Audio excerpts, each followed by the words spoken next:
So we're now turning to the second panel, which is focusing on the question of how governance affects public service delivery. Julian Laban from Oxford will moderate the panel, and so I'll just turn it over to Julian. So thank you, Cyrus, and thank you to all of you for coming. Thank you to the three panelists for making it, despite the emergency. So I'm Julian Laban, I'm a professor of technically economics and public policy at the Blavatnik School of Government in Oxford.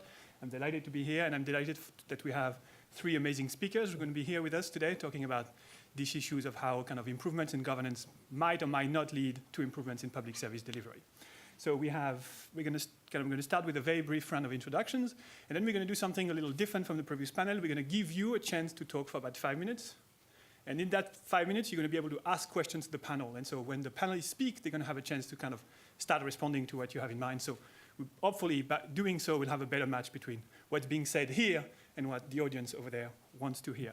So we have three speakers. So the first one is Anna Delao, who is associate professor of political science at Yale University. Ken Opalo, who is assistant professor in the School of Foreign Service, Georgetown University, just down the road. And Ghazala Mansouri, who is lead economist in the Poverty Reduction and Equity Group of the World Bank, equally down the road. So over to you. The thing I'm going to ask you to do is I want you to ask a question. And as I tell my students, the questions usually ends with a question mark. Right? I'm not asking for a speech. I'm asking for a question. So basically, like, let's use 5 minutes to have like a quick round of very kind of simple questions. So if you have anything you came here for, raise your hand and ask those. Okay, Cyrus here has a question.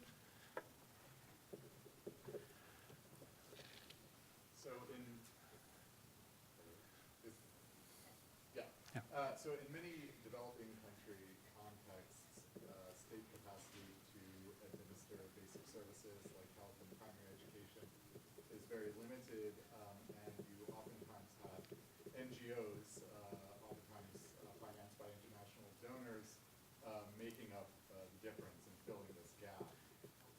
Is there an argument to be made for governments to take over the administration of those services? Is that a priority area for investment, or is this arrangement of sort of outsourcing this need to internationally financed NGOs just fine? Cool, thank you.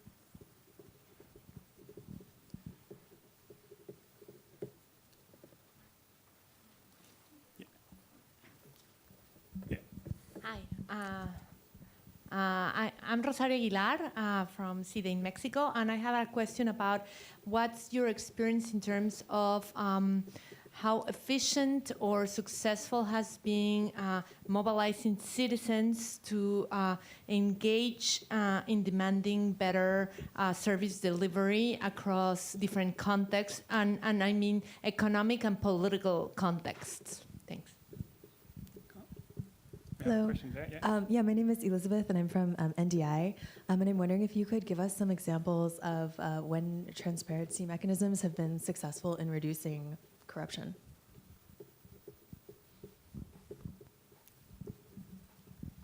We had one in the front here. Well, Miriam and then. Oh, yeah. Can you tell us how different mechanisms for recruiting civil servants and public bureaucrats might impact their commitment to and ability to deliver services? Yeah, in the last about 5 years or so, we've seen many governments, especially in Africa, almost have a significant policy shift towards physical infrastructure, especially from the World Bank side. Where do governments strike a balance between the development of mega infrastructure projects, which seems to be the focus, vis-a-vis improvements in the delivery of quality services, especially in the social sectors? Okay, I can take a couple more, and then we'll give the floor to the panel. Yeah, Johannes with Global Integrity. My question is, in building on one of the questions here in the description of the panel,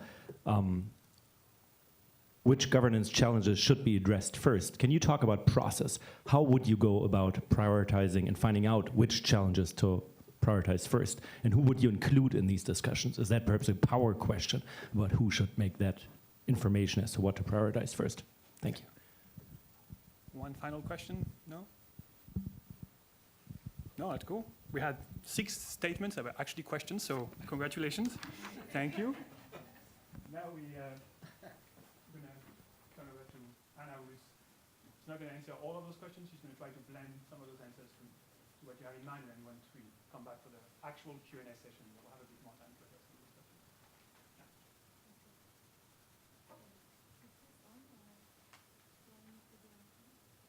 I need to click it on. Should green light. Okay. So can people hear me if I put it here? No. Okay. All right. So we'll do the celebrity style then. All right. So some of the remarks that I prepared today will touch on some of the questions that you raised, especially the ones related to transparency and mechanisms to reduce corruption and mobilization of citizens to have them advocate for their rights, and maybe a little bit about incentivizing bureaucrats. So I will touch on some of that. But just to give you a sense of where I'm coming from in thinking about this question. So my research focuses regionally on Latin America. So when I think about governance challenges, my mind goes immediately to thinking about curbing corruption first and foremost, so thinking about priorities. I would put that very much on top of the list. And so I would like to talk about 2 strands of research that speak to this challenge of curbing corruption. And I'm going to talk about some research along the way. And also my idea is to highlight areas where I think that there are opportunities for further research on these topics. So to begin with, I would like to talk a little bit about the research that focuses on top-down interventions to incentivize local governments to abstain from stealing everything that they can when they're in office. And in these strands of work, punitive auditing systems have received quite a bit of attention. And audits could have a direct effect on corruption, usually thinking about sort of like the classical model of crime deterrence. If the probability of being caught is positive and punishment for corruption is non-negligible, then we will have a reduction in corruption. And there has been some experimental work trying to play out with the probabilities of being audited, and there has been some mixed results on this front. The problem with this type of horizontal accountability is that in a lot of the countries where you really need audits to work, the rule of law is really weak.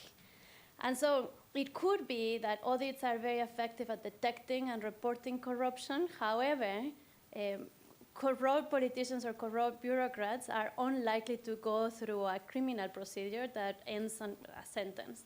And so what we have is a combination of exposure of corruption and complete impunity for corruption. And so here is the sort of like the first open question that I have maybe for the panel and for the audience is sort of what should we expect when we have this combination of high capacity in terms of institutional capacity to detect and report corruption, but combined with very weak rule of law?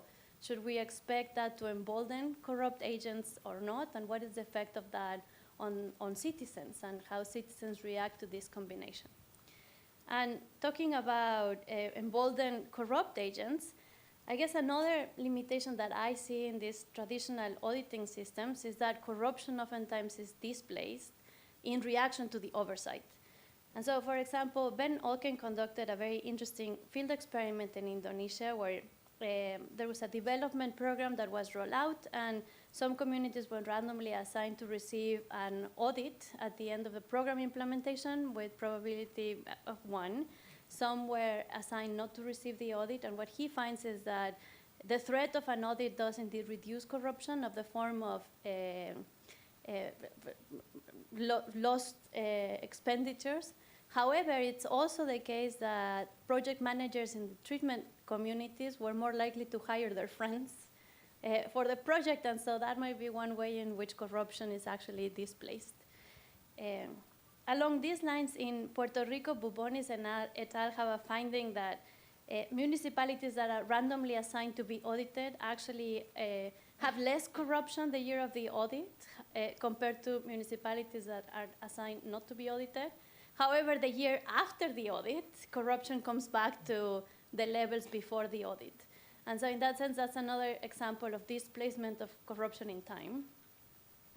So all in all, I think that top-down interventions like audits face that challenge of a context with weak rule of law and adaptable corrupt agents. And so I see that there are lots of interesting opportunities, both from the point of view of policymaking and research, to explore those aspects.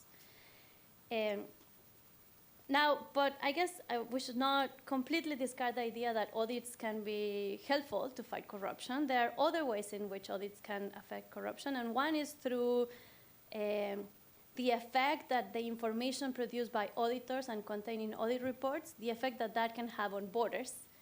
And so, for instance, there's some very interesting research in Brazil suggesting that the disclosure of audit reports before municipal elections actually help borders to punish corrupt incumbents, and ultimately audits decrease public corruption.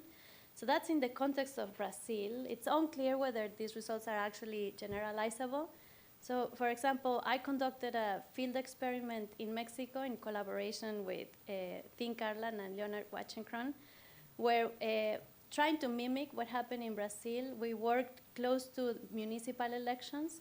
And what we did was assign certain electoral precincts within those municipalities to receive easy-to-digest information contained in the audit reports for the municipality. Some electoral precincts were assigned to control, so we can compare whether people living in those precincts voted differently. So the idea would be that if audit reports actually bolster electoral accountability, we should see people in the treatment areas voting the rascals out of office, in a way. Now, unfortunately, what we found is that our intervention did not lead voters to vote less for the incumbent. It led to turnout to decrease. So people in treatment group ended up participating less in the election, and we saw a reduction in the votes both for the incumbent and the challenger. One of our hypotheses of why we see these results is also related to the context of our project. So it turns out that in the municipalities that we were working on, most of the challengers came from the PRI. And for people who are not familiar with Mexican context, the PRI is the hegemonic party that was in power for 7 decades. And it does not have a good reputation, to say it kindly. What we think that could be happening is that we gave people information about the incumbent, who is not from the PRI, but the challenger is a PRI, and so maybe voters were left with the impression that there was no clean candidate in that election. But that's a hypothesis, so this is another area where maybe it would be interesting to do some more work to figure out what the profiles of the people in the ballot actually, how does that impact how voters process this information. And there are other EGAPers here in the room that can speak a lot more about the effects of providing voters information about the performance of their incumbents. So maybe in the Q&A, they can also speak to this question. And finally, so on the bottom-up type of interventions, so there's an interesting study conducted by also Oken and Banerjee and some other co-authors in Indonesia, where they gave people that were eligible for a program of subsidized rice, they gave people information on exactly how much rice they were entitled to receive, and I think the price that they should pay for that rice, and that ended up actually increasing the amount of rice that people received. And so that's an example of an intervention, an information intervention that was successful, and it helped bottom-up mechanisms of pressuring frontline service providers. I'm going to here play sort of like the devil's advocate and just give you 2 contextual factors that may not make these results generalizable. In this context, in particular, the benefit that people were accessing was a private benefit. And so it might be different if the benefit is a public good. And there are some EGAPers here in the room that can speak a lot more about this particular question of whether giving people information about their entitlement for a public good actually helps them get better access or pressure the providers of that public good. And the second contextual factor is that here in this particular example, the government itself is a champion of reform, right? So the central government wanted to give this information to eligible people and force frontline service providers to do their job. Now, you might imagine that there are many contexts in which there is not such champion in the government. And so in those types of contexts, well, what could we do to empower citizens vis-a-vis frontline service providers? And I guess here there is quite a bit of excitement about open government initiatives and freedom of information in sort of using those types of ways to access the state and demand information from the state. I think that this is promising. I conducted a field experiment in Mexico. I won't get too much into the details because I am running out of time. But to make the story short, what we did was train communities to use the system of information in Mexico and try to figure out what were they entitled to in terms of access to public resources and see whether that actually helped them be effective advocates for accessing those results. In a few words, we found no effects. And one perhaps pretty obvious obstacle that communities face is lack of connectivity. So these open government initiatives, all right, I get the point. This one is on. Yeah. I'm so sorry. So we found that basically, even though people were very excited about learning how to access information and use the system, indeed the costs of using the system are still quite high, especially for the areas that need these public resources the most. So rural areas, isolated areas are areas where they need the most these resources but have the less connectivity, and so the higher costs to use the access to information system. And so that's a whole area where I think we need to start thinking more clearly what are the constraints of people to actually effectively use open government and freedom of information to their benefit. Okay. I promise I was not responsible for the microphone being cut. So Ken can take over. Thank you for the invitation, and welcome to DC, everyone who's not from town. We're sorry for the bad weather. So I'd like to pick off, kind of keep the corruption story going. Just by background, I study East Africa, Kenya, Tanzania, and Zambia. And it's interesting because from my perspective, looking at governments in sub-Saharan Africa, the question I think that keeps me going a lot is the question of state capacity, kind of going back to Cyrus's question, state capacity to deliver services. I think for me, that's a much bigger question than leakages that may happen during the process of service delivery. And here's why. So if you look at your average African country or subnational government, it is the case that they don't spend all the money they're allocated in the budget each year, net of corruption, right? So take away corruption, government expenditures are still, substantially less than 100%. Sometimes as low as, 70% of budgets get spent. The rest, this is net of the money that's stolen, right? So that raises an interesting question of why aren't governments spending all the money that they have? And I think there's some value in this bottom-up approach, because in my research, what I've tended to see is that when citizens know that if they do X, it produces an outcome Y, which is a service delivery, they're more likely to invest in doing the X that we hypothesize is needed to clean up government, right? So just like in Brazil or Mexico, a country like Kenya has an Auditor General's office, which is highly capacitated. Each year produces volumes upon volumes of documentation of corruption, so you can know exactly how much money a county government in Kenya lost due to corruption or due to fishy contracts. But then nothing happens, right? So the capacity to reveal corruption is definitely there, but nothing happens because citizens still don't see the need to follow up on this money because the government doesn't have capacity to deliver on public goods and services. So ahead of the 2017 election in Kenya, we did this very light field experiment, exploratory field experiment, looking at what kinds of information can we give voters for them to be able to react to information on corruption. So what we found was that just tweaking the information that voters get. So for instance, saying your county lost 30 billion shillings in corruption versus saying your county lost 12 billion shillings in money that was budgeted for medicine in hospital X. The latter makes a big difference. You see shifts, and this was a very mild treatment.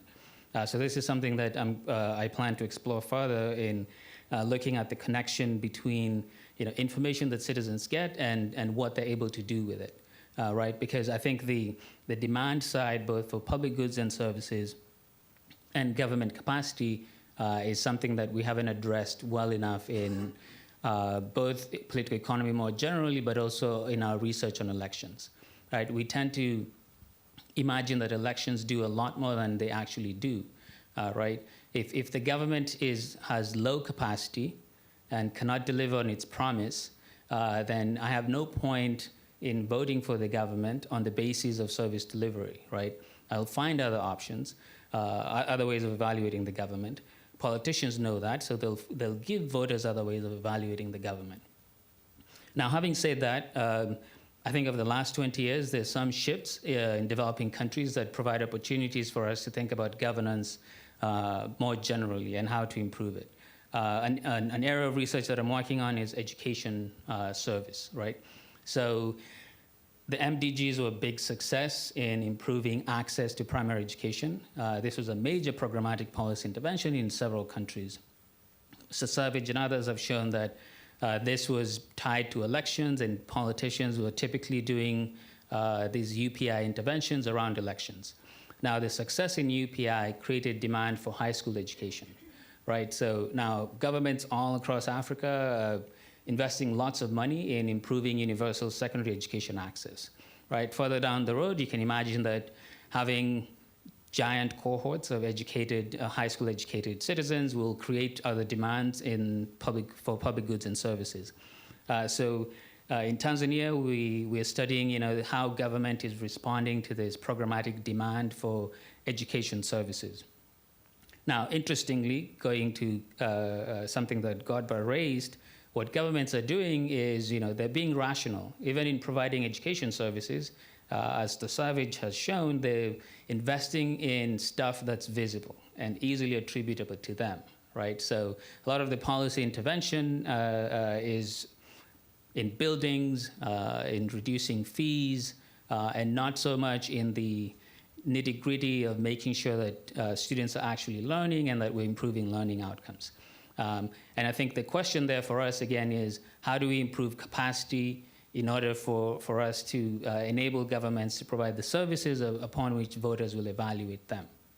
Because without the services, voters do not have any basis of evaluating the governments. And then another interesting line of work along these lines is the fact that delivering service, I've been saying that delivering services gives voters a basis for evaluating the government. The evidence I have of this is there's a paper that we're working on which just looks at Afrobarometer data, aggregating African countries, looking specifically at electricity. What you find is having access to power. What we found was that having access to the electricity grid reduces support for the incumbent government. So then the puzzle was why? Then when we started digging into the data, what we found was that having access to power is not the driver of this, it's the quality of the service, right?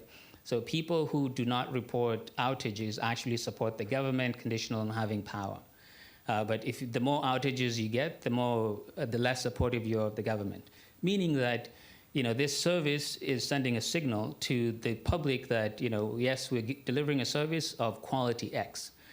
So there's value instead of maybe, having top-down interventions to fight corruption and improve governance. We would be better off investing in government, the ability to provide public goods and services, and making sure that the investments are such that they're sending the signals that we want voters to have of the quality of government, the capacity to deliver the public goods and services they claim to be providing, and thereby giving voters a basis of evaluating incumbent politicians. And then lastly, one of the thought questions we got was, is citizen engagement critical? And I think this is a very interesting question, and EGAP is planning to do this in terms of looking at hybrid regimes. But I think there's opportunity for research looking at countries that have laws actually mandating public participation in the making of policy, and in many places politicians do this as a pro forma. They have call list of the usual suspects that come and give input into policy. But as researchers and maybe donors interested in improving policy making and service delivery, this is a great opportunity to invest in maybe some civic education, both on the politician side but also on the public side, to be able to have a policy dialogue in a way that makes sense, right? Because I think in many developing countries where think tanks are not as robust, we put a lot of weight on politicians to get it right, right? They're just running for office and trying to get reelected. There's no support from a think tank, and we expect that voters alone and maybe some donors sitting in the treasury will provide them with the input they need to craft good policies, but that's not true. So strengthening these public forums of engagement and getting feedback from citizens might be a way to go. Again, with a view of strengthening the demand side of things, because I think that's where the big gap is, right? If there's greater demand, then governments will be spending 98% of the budget. 98% of the budget is still good even if they're taking 10% of the budget, right? Instead of getting only 70% net of corruption. Thank you, Ken. Some slightly thought-provoking remarks, which I think is great. And now we have Ghazala, who's going to talk to us as well.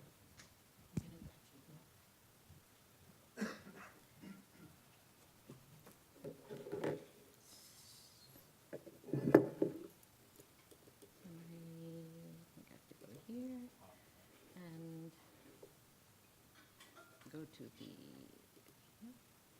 maybe go to view and, okay.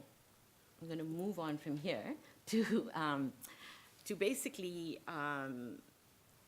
actually Ken and I have both opened up this conversation in really interesting ways, I think, for where I wanted to go. So I'm basically approaching sort of my presence here from two perspectives, yeah?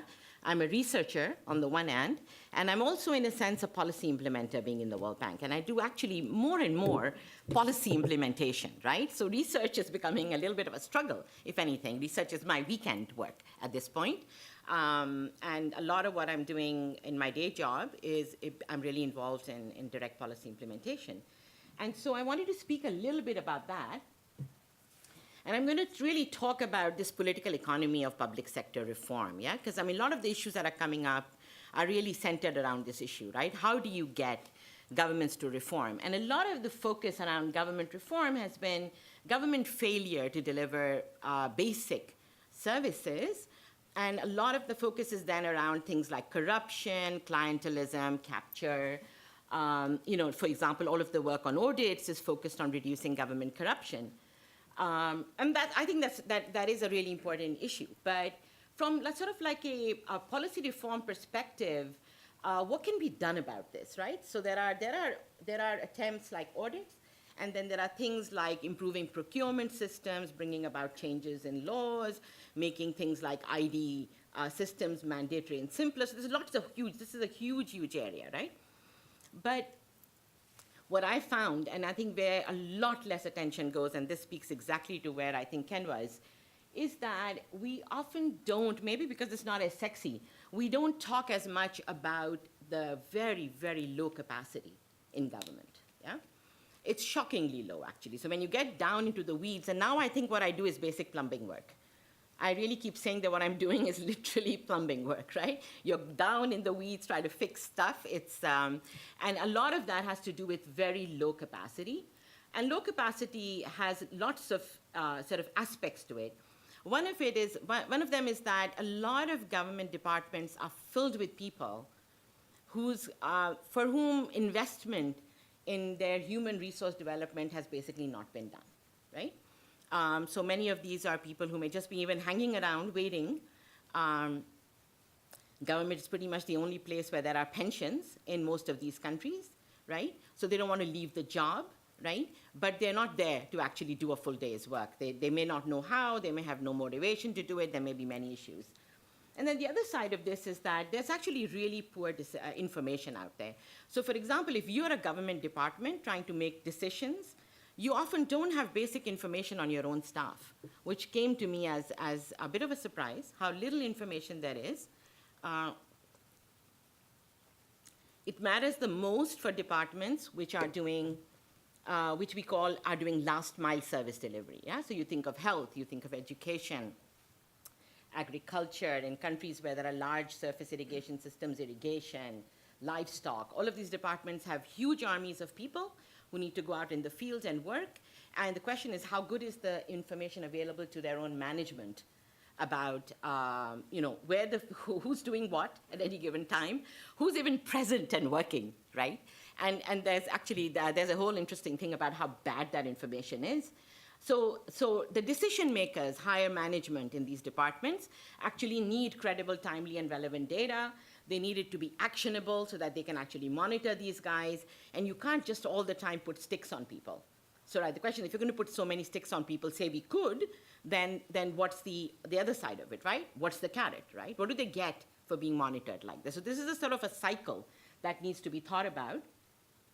And that's where I think a lot of the whole issue of citizen-client beneficiary feedback also comes in, which is that you need two types of, and I'm going to talk a little bit about my actual experiences on the ground with some of these things in a minute, but citizen-clients beneficiary feedback serves very, very different types of purposes, yeah?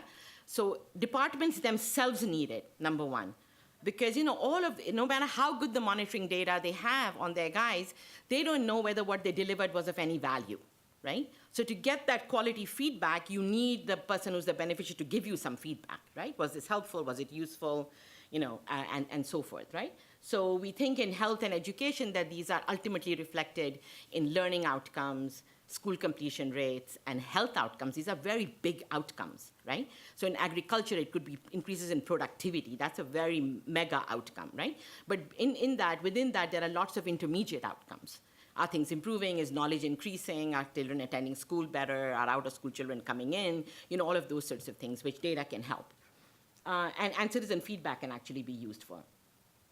And then there's this other issue, which I think is equally important, along with low capacity, and I think you were really speaking to this. One is that governments don't end up utilizing all their budgets. By the way, what I found is a big reason for that is that budgets are pushed to local levels in incredibly non-transparent ways. So your fiscal year ends in June, and you get your last allotment, which is pretty big, at the end of April. You're not able to spend that money. Government procurement systems are really heavy. So if you don't get your allotted amount of money, say in August or September, and your fiscal year ends in next June, you're not going to be able to spend it. So money looks like it's there. It's been sort of slotted to you, right? You didn't actually have it. Because you didn't have it, you couldn't put the procurement systems in place, right? And so you couldn't pay, right? And so that's a conventional problem. But there's another issue, which is that there seems to be, by and large, and this I think is a common problem, I'll give you an instance of it from work I've been doing in Pakistan, there seems to be no relationship at all, from what I can tell, between budget allocation and development outcomes, at the granular level. So when you break it down, the correlation is so poor. So I thought we could look at some of these things today because I think it will kind of set the context. I'm not going to describe to you any evaluation, though I do a lot of those. I'm actually going to talk to you about data, right, and capacity. So here's one. So this is the kind of work I've been doing. One is with the Punjab Department of Agriculture. Punjab has about 105 million people. So it's bigger than most countries, right, globally. 5, okay, perfect. And one of the things I've been doing with them is improving their last mile service delivery, right? So I started that rather innocently because I was pushed by a colleague actually into doing an impact evaluation. And I thought, okay, this is right up my alley. I'll design an impact evaluation of what's going on with this thing they called an IT-based monitoring system, yeah? So they had given smartphones out to all the extension staff. And the expectation was that this would increase monitoring and improve all sorts of outcomes. So we got into it, and then I realized once I got into it that this was a hornet's nest, yeah? So this department, their top management did not have any clue. They didn't really have clear staff numbers, right? When we started collecting HR data, it looked like there were 3,200 people there, but about 600 or 700 of them could not be located, did not have phones, nobody knew exactly what was going on. So we spent a lot of time. It's terrible work. I just want to put it out there right now. And there have been so many times when me and my team have literally said to ourselves, this is the last time we are going there. If things don't get fixed, it's just sunk costs. Let's go, right? Because I'm at some level, I'm a researcher, right? And I'm like, okay, sunk costs, leave it, right? So we've been in there from 2014. It's now 2019, right?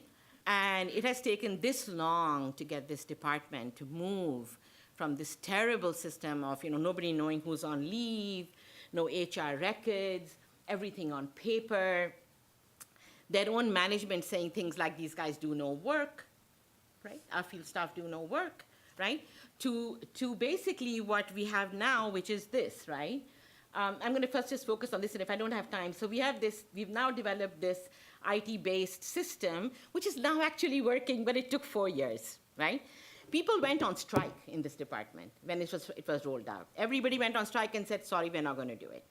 And it took like a lot of really committed, I would say, secretaries. The secretaries are the highest level in this context of departments to say, fine, let them go on strike. We're still going to do this, right? But it took a lot of effort just to convince people. I've been on more trips than I care to recall. They've been very frustrating. The team's been frustrated and so forth. But now we finally have them. So this is where we start, yeah? Basically, they couldn't tell good to bad performers, and I've already told you all this. So this is what the system looks like now. So finally, everybody actually has really usable smart phones, right? They're really mini tablets. They track exactly where each person is in real time. All of their farming activities are geocoded, and this is where we come to the use of data, open government type of stuff, right? So now any management level person in agriculture can actually open their screen and have a user-friendly interface, right? Because that's really important, where they can say, okay, where is so-and-so, what's happening, what farmer training programs are going on, and so forth, right? I know I'm running out of time, right? So this is what the situation was with budgets at that point, yeah? There's huge variation across districts. The orange lines are district allocations of budgets. There's absolutely no argument for this. This, by the way, is what we call the recurrent budget as opposed to the development budget, right? This is what you owe people in terms of recurrent expenditures, and there was just no relationship between this across district allocation or between the empty circles, which is what people had asked for and what they got paid, right? And there was no system for understanding. It would be like me asking the World Bank to pay me based on my word. I need so much because I traveled to wherever or the other, right? Without any tickets or anything. That's the system they were working on before. So now we've moved to a system, basically I'm going to be very fast, to finally to performance man. So I was talking about the carrot and the stick. So the stick works finally, right? We're over with the strikes and people are sending in data. But now the carrot is that we're trying to put into place performance-based rewards for people, because now that there is a credible stick, which you need, you can now offer rewards. I want to show you just one other thing, which is the kind of improvement we've seen in 1 year now, finally, though, right? So remember, I've been in there since 2014, yeah? So 2017 to 11, so this is all good, But this is not what I want to talk to you about. What I wanted to talk to you about in showing you this is also just the fact that this took 4 years, guys. I mean, nobody has that kind of stamina, right? So if I was a pure researcher, I don't know what I would have done by now, right? Number one, it's resource costly. It's, I'm going there anyway, so I can do this stuff, right? To go again and again, work with government departments, have a team out there. I have a team on the ground that literally visits them every other day and says, okay, what's happening on this, right? So it's been it's very, very grungy work, right? But you can see one important thing here, which is that this is the higher management now, not the top tier, the middle tier, right? That actually directs the field staff. And what we're finally seeing is that their performance is improving. Because when you make data available to top management about how your area is doing, it actually puts pressure on the middle management, right? So it aligns incentives across, yeah? So in any case, I'm not going to spend too much time on this. I want to talk to you for 2 minutes about this. I have 2 minutes, Julian? 2 minutes? So, yeah. Okay, great. So this is a whole other level of data, yeah? So that was one sort of initiative. This is another initiative which we're calling the District Development Portal or the Pakistan Data Portal or whatever. They haven't quite named it yet, but the effort has been basically to get very granular as possible data together in an interactive portal that is citizen-facing, and that's very critical to me, right? It's not government, it's government-facing too, but it's basically citizen-facing, right? And it integrates data on development outcomes over time with budget allocations over time, right? So you can see whether some areas have been developing faster than others, some are just stuck, what are the kind of red zones, and then you can also see how budgets have been allocated by sector, right, over time, and correlate those at least with development outcomes. So this is basically what it looks like. Let me go back one, right? So I'm giving you the older version of this. The newer version of this is now in ArcGIS and looks much nicer even, right? This was on Mapbox, but basically what you can do is the base layer here is poverty, right? And you can see that you can look at district level poverty. Each of those white areas is a district, yeah? And the bubble is giving you, in this case, access to improved toilets. Now, if you just looked at this map, you could already see that basically what you have is that all of the poorer, the colors are a bit distorted, unfortunately, in this, but the poorer districts are all in the south, where you also don't have access to toilets. The richer districts are all in the north, and you have much better access, right? So you can see already this concentration of poverty and access, yeah? And this lets you do many things. So you can basically click on a district, you can get, the basic statistics for that district, but you can also get 74 other statistics over time, right? So you can start now doing, and you can graph on this. So someone could go in here, create their custom maps, look what's been happening to their own district over time. They can look at what's been happening in terms of, and now I'll show you some things that we've been doing with talking to government on budgets, right? Because this is where the nub is, right? So this is a map of Punjab, one of the provinces that I've been talking about before. And this is what our teams can now do when they go and talk to government about their annual development budgets, is to say, hey, look, basically, that's what the headcount poverty rate looks like. North of Punjab is much better off than the south of Punjab. This is overall allocation of rupees per capita. And what you see is this huge, gigantic pillar on Lahore, which is the capital city. Almost all of the budget seems to be going there, right? And very little budget goes anywhere else. And there certainly doesn't seem to be any relationship between budget allocations and need in terms of poverty. But then you can go sectorally. And you can see things like health accessibility, right? And you can see, once again, that the districts that are the poorest now are in the light yellows. And not all of them are getting large budgets. Some of them are. So some of them don't like Dera Ghazi Khan has a pretty large allocation, but you can see that they don't use all their budget. They use only 50% of it. So that comes back to this point, right? And so forth. And you can see that you can look at all the social sectors, right? Water and sanitation. And then finally, you can see that on the other hand, when you come to roads, this was a government that was doing really well on roads. And so on road access, they're doing really well. They're allocating budgets really well. But road access is pretty much the only thing on which they're allocating budgets well, right? Not on the social sectors. So basically, this is really the only point I wanted to make. I'm done. It's just to say that we are moving very rapidly now, at least I am, in saying we really need to talk about citizen-facing data that is relevant right? That is easy to look at, and we're building out much, much better portals even than this right now. This is what I had available that was not interactive, so I could show it to you in a PowerPoint.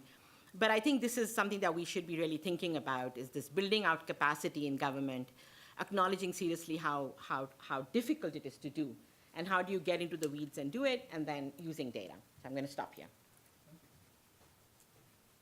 So thanks to the three speakers for sticking to time. We now have quite a lot of time for discussions and questions. So kind of before I open the floor, I just wanted to say, so it'd be nice because we had those questions at the beginning. We've heard a lot about kind of how both kind of the threats of audits and the kind of bottom-up approaches can work or not work depending on the context. Then we had some slightly more provocative thoughts that maybe we shouldn't care about corruption at all and just let the government actually improve the service delivery, and seeing whether that's actually what government should be doing, which some might argue is how some countries have developed already.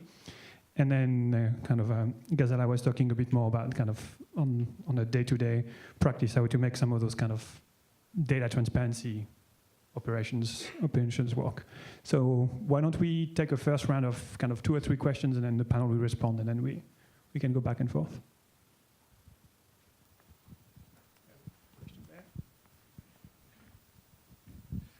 Thanks very much. These were really interesting presentations.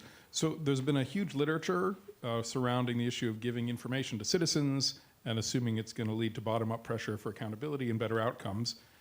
Largely, I think it's fair to say that the evidence has been quite weak, which has impelled some people to think, well, maybe we should focus on giving information to a different set of principles, the top-down principles. But their job is already supposed to be using information that they have to lean on frontline service providers. And so the question is, what kind of levers might there be to encourage greater top-down monitoring that is already supposed to be taking place? And then just second, a totally different question I can't help but ask. Both Ghazala and Ken talked about all this money that was left at the end of the budget year. Just as a matter of empirics, what happens to that money? Where does it go? And could where it goes be part of an explanation for why it's unspent?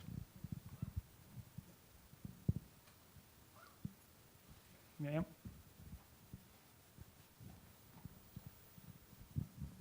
Thank you. This was really an incredibly informative set of presentations. I want to follow up on Dan's great start to the questions. I'm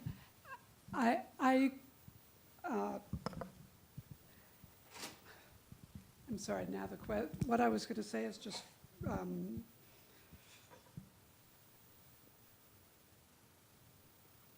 has just fallen out of my brain because I was so excited by learning all of this new stuff. Oh, now I remember. So, Ghazala, you said you had to go to Punjab like 28 times in 4 years to convince these people to do their jobs. And really, that's all you were asking them to do, is to do what they were already being paid or overpaid to do. What I want to know is, there was no World Bank to help the US or to help Sweden or to help England teach their bureaucrats how to do their jobs. And over hundreds of years, the bureaucrats in developed countries learned how to do their jobs. What political conditions would it take in countries like Pakistan for the elected politicians to really get the idea that they would be better off if they pressured and helped and coached and taught their own civil servants to do their jobs?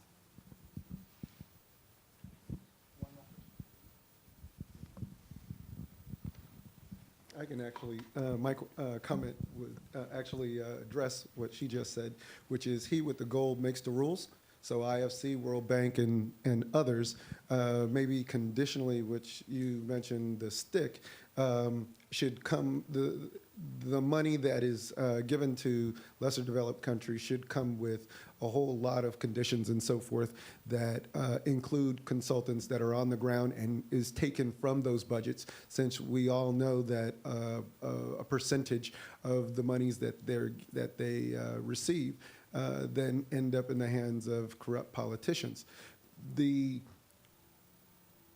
problem is when you have accountability with no consequence, all you have is rhetoric.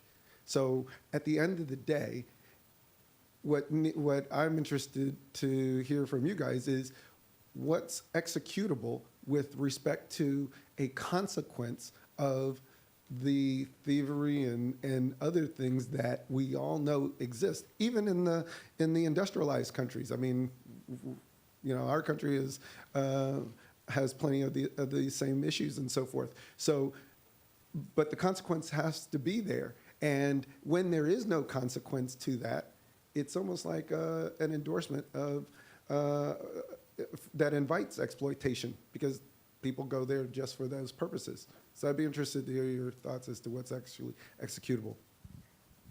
A great set of preliminary questions. Does one of you want to start, or should I pick on somebody? Okay, Stan. Yeah, I can pick on a few questions. I think first of all, bureaucracy is, we don't study bureaucracy anymore, and I think we should, because that's where most of the action is in public service delivery, right? And I don't think bureaucrats don't do their jobs because they're corrupt necessarily. It's because of where the incentives are, you know, who gets rewarded for doing what, right? The few governments that have looked at very closely, I think what you see is that at the ministerial level, there's a lot of project mentality. So, you know, it's attending conferences, delivering speeches, and there's quite a big gap between those people and the bureaucrats. And then the bureaucrats never get any recognition, right? So they'll invest in a system, a donor will show up and disrupt that system. So what's in there for them? I think if we're serious about this, it would be great to see a lot more research on the industrial organization of these bureaucracies and how they deliver services, just as a part of everyday operations, and thinking of clever ways to incentivize that in the long run. Because, you know, without, you know, a functioning bureaucracy that's, you know, internally incentivized to work without external interventions all the time, nothing will happen. When we think of reforms of bureaucracy, we think of, you know, a capacity building workshop or some training and then it's done. I think there's scope for, you know, more interesting interventions, which include creating demand for services. And, you know, there's a good paper looking at the Ghanaian bureaucratic system, looking at islands or pockets of success within these bureaucracies.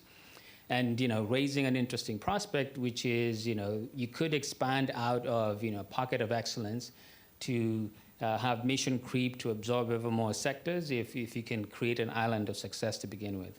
And then finally on this, I think just looking at sub-Saharan Africa, I think there's an emerging trend which we haven't picked up on yet, that electoral politics is creating demand for more programmatic policies. Right, and I think, you know, time is a dimension here that we should take seriously. It took hundreds of years to get to where the UK is, and it may take a lot longer for Niger to get there. But getting there there's no other way to do it except through practice, right? So, you know, the more programmatic policies are out there, you know, education is a big sector that we could focus on, making sure education is done right. Instead of thinking of it as a project, thinking of it as a sector, you know, health, and maybe as researchers, we don't have the time to, you know, invest 4 years. But I think, you know, the bank has a longer time horizon and can do 4 years or more in creating these systems and in programmatic ways, right? Because as researchers and interveners, we have the clientelistic approach. We want quick wins, and that often means circumventing systems, outsourcing public goods and services. You know, if I'm a bureaucrat and you have your great clinics out there, why should I show up for my job, right? I'll have my private business, probably a clinic as well. So we need to, you know, walk the talk and invest the time in getting stuff done. Do you want to say something about where the budget goes? Yes, so I'll give you the example of Kenya. What happens, say, at the county level is the money goes back to the Treasury. The Treasury will either plow it into the next year's budget, or although, you know, some of that obviously leaks at the Treasury. But, you know, what's interesting for me is that why is it that even at the county level, there's money left on the table? Because these counties they have access to the money. Yes, some of it doesn't get there on time, but they can't budget intertemporally to use all of the money if they want to. The problem is that there's just not enough capacity there.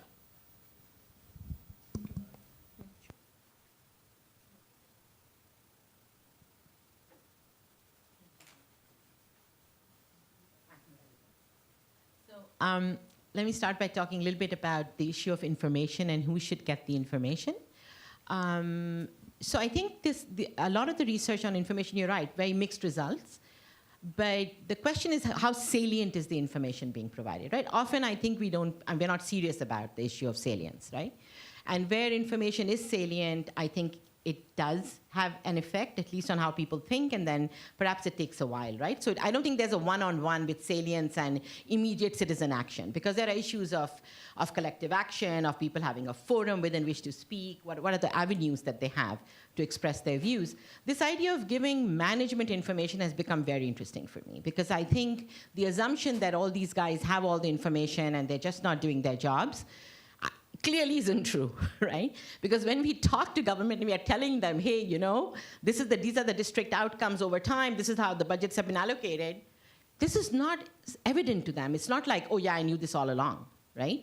And so I think, or in fact, what I showed you with them not knowing where their staff was, how many staff they had, right? And we just recently had a conversation in which, somebody actually asked us from the government, so are these ghost workers? And I'm like, I don't know yet, we're finding out. Right? But it's not like they knew this all along and they were just happily playing along. There's really a need for better information.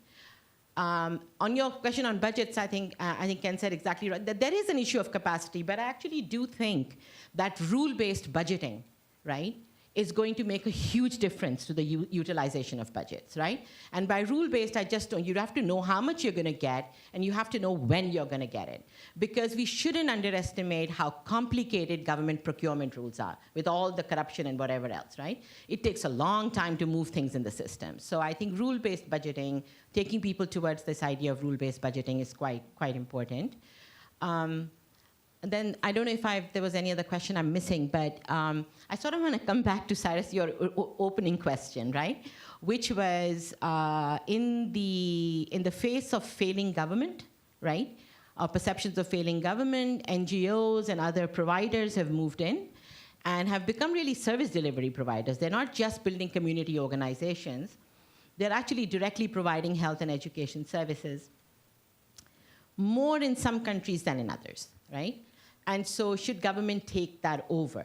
So my own feeling, and this goes back to research, back when I was doing all this work on localizing development, right, which is now several years old, is you need both, You need a functioning government at the top. I think all this community stuff, right, which is basically what NGOs do, they become community-based providers, just doesn't work really well without an engaged government. So it's temporary. So you see this, the best example that I've seen of this is in water and sanitation, where I'm working now, where I think the whole globe is littered with failed water and sanitation schemes. Most of them provided through donor efforts and NGOs and one-off things, right? There's just nobody to take these things up, to maintain them, keep them running, and this is a waste of resources at the end. So you need a functioning government at the local level and the higher level, right? But and I don't think, that's my view, that I don't think that private providers, NGOs in particular, private market needs to be developed, right, for lots of these services. Like you should have private alternatives for health, for education, for credit, whatever, right? But there are many, many services where there is a private option and it should be there. But NGO-provided public services are not a long-term solution. They may be an interim solution in a conflict situation or in a transitional situation. Whether government can take them up is about government capacity, right? And once the government moves in, you still need the bottom-up pressure. So how to build that effectively, I think, is really still an open question, right? How to do that well, right?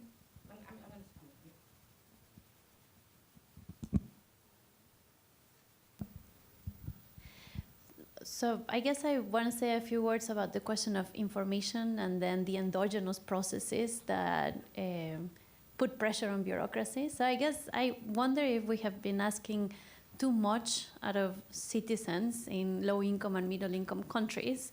In a way, we're asking them to evaluate their incumbents based on the information that we think is relevant and should be the information determining their vote, but that decision is multidimensional. And also the type of information that we are providing to them might not necessarily be as complete or maybe as accurate as we think. So for instance, in the case of audit reports, it might be that depending on certain recruitment strategies, some auditors might be very effective at detecting corruption and reporting it, but in some other cases they might not be. And we are distributing that information as if that is the correct information, and maybe voters know something about that. So I just think that maybe we are missing part of the story by trying to expect that from citizens and not thinking about organized civil society. And that, I guess, comes to the point about the role of NGOs and international organizations. I do wonder if at some point the presence of those international organizations is somehow crowding out the creation of organized civil society organizations. So I guess I'm not saying that as a fact, I'm just saying it could be that that's happening, and that's what we're thinking about. Thank you. So why don't we take another round of questions? We have one in the middle here. Sorry. That's all right. I was wondering, in the transition from government-provided services such as healthcare with government hospitals, going into the new popular format of public-private partnerships. And now suddenly, and especially in countries that do not have voters because the government is not one for voting. So in that particular case, when you have got the actual citizens participating through paying money in the PPPs, do you find that there's better services? Do you find more participation in the governments? Thank you. Okay, the other question is dealing with the public service delivery. I think one of the answers is unions, but I'm curious to know in a lot of the other countries if on the public service side unions are growing or not, whereas in the United States they are starting to grow, and they are a watchdog for the government, and they have the request for information and trying to find out what is the government doing that's wrong and how can we fight it. We're out there protesting. There's a lot of things that the union workers do, but also they're trying to now connect with the communities and find out how they feel as well, so that it's a collaborative effort. And I think that that's what we need more of, but I'm just wanting to find out from you your experiences with unionism in this agency where you're dealing with service delivery. Final question from the front here.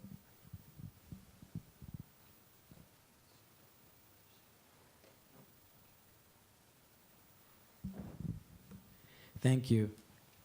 So government capacity can be a very loaded term depending on who is speaking or listening. So I would like if you could, for the audience, break down what you really mean by government capacity. Are you referring to human resources, technical know-how? Now within that, composite breakdown of the parts, and based on the regions or countries you know best, where do you see as being the clearest opportunities for improvements in government capacity that could drive some tangible improvements in service delivery outcomes? Thank you. I guess we can start responding again. Somebody wants to start? Okay.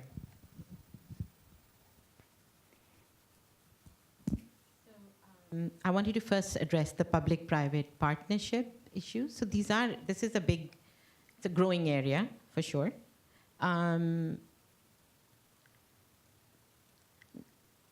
not sure, so there is some evidence that basically handing over, so often the way it works, let me just tell you what in my experience.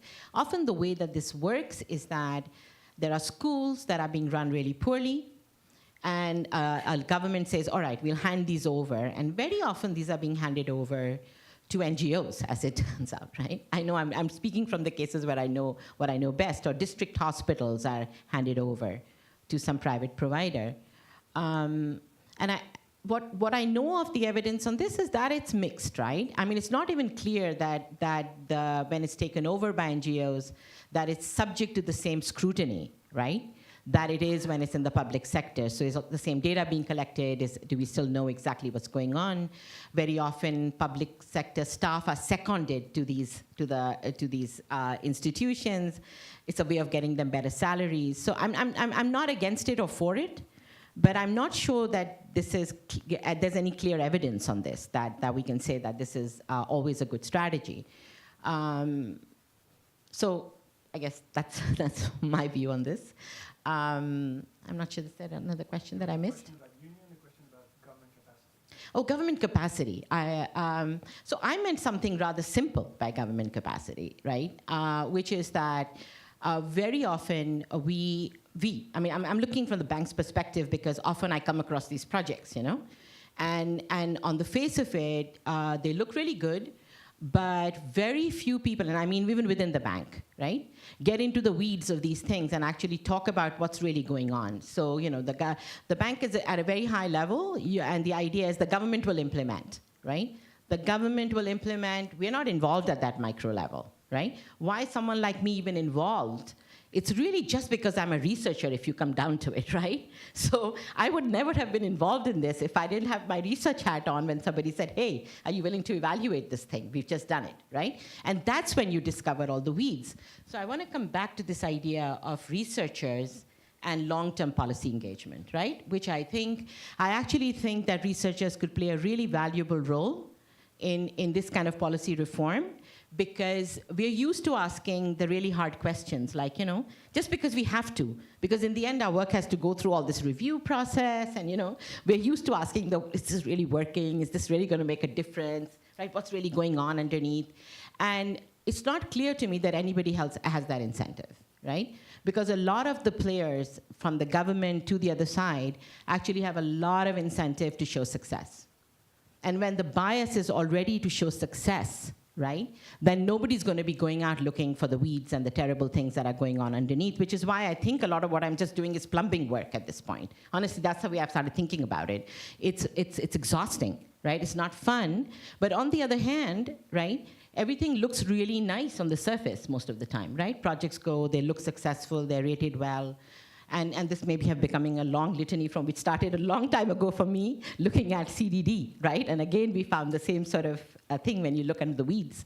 And so I guess I think of capacity, coming back around that very simply as, you know, just the day-to-day functioning. It's not clear that governments have the data, that these departments have the kind of data or information or the human resource to actually get what is being asked of them done, right? Like to improve schooling outcomes and learning outcomes and health outcomes.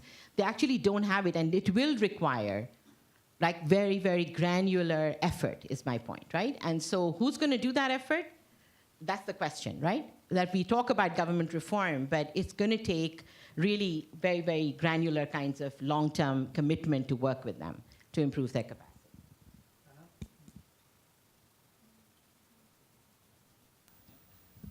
It's just a few words about the question about unions. So from the countries that I know best in Latin America, and just thinking, for instance, on the education sector, in some cases, unions could be part of the solution to improving public service. In some cases, they are part of the problem, too, as they can be important veto players in the reform of the sector.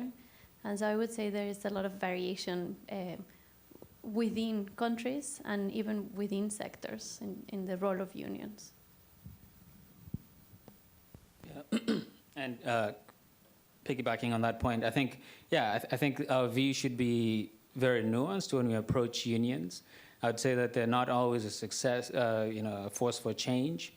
They can stall things, but that's not an invitation to ignore them, right? The fact that unions may stall reform processes doesn't mean that we should then go ahead and design apolitical reform agendas, right? because that's a recipe for failure. And a lot of reform efforts tend to look like, they're designed to be apolitical. A good case is perhaps, education reform in Kenya right now. There's a massive curriculum reform process which was done, trying to circumvent the teachers' union, which is the strongest union in the country. And as you can imagine, the teachers are stalling the process every step of the way.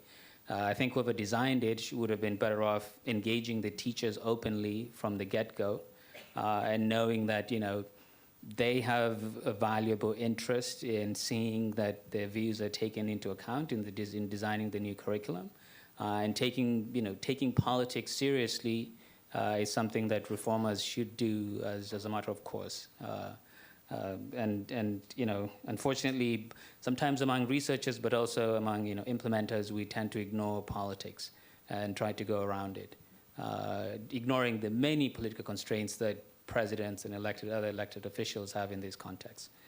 On state capacity, I think my working definition is just, to what extent is the government implementing its own stated programmatic agenda, right? What's the gap between the goal and what's actually being achieved, right? If we say we're digging 15 wells per month, are we doing it? And if not, why?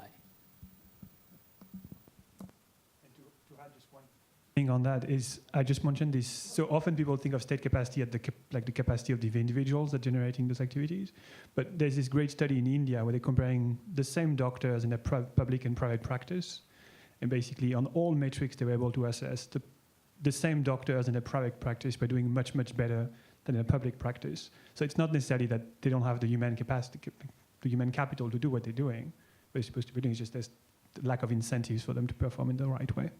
Okay, so now we have time for another round of questions, I think. I haven't been given the stop sign yet, so we're going to keep going. Maybe by popular demand, we're going to stop. Actually,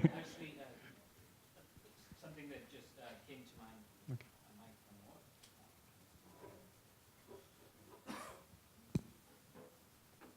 So in terms of electoral incentives for policy reform, I think you hit the nail on the head.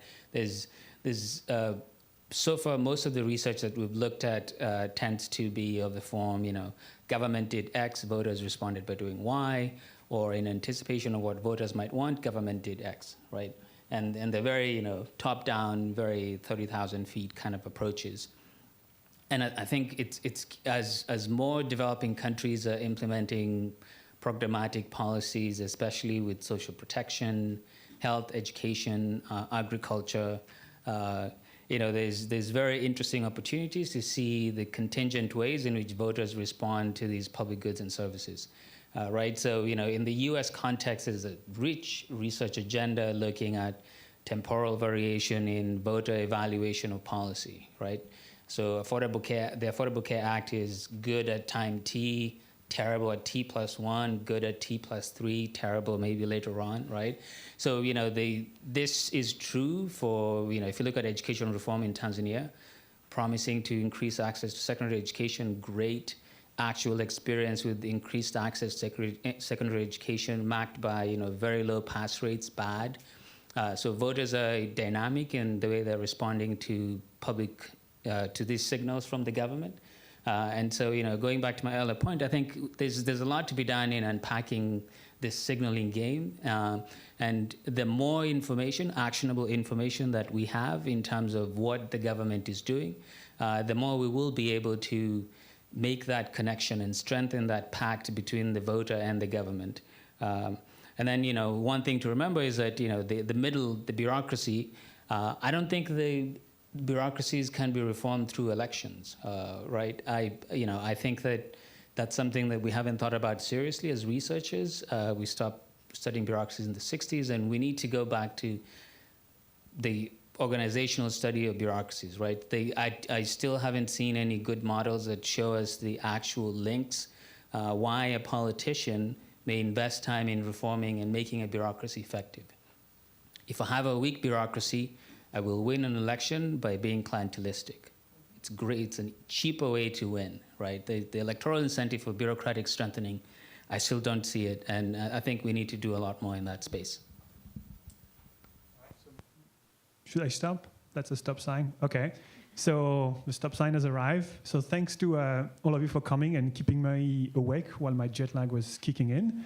We can thank the panelists for a very, very fruitful discussion. Thank you.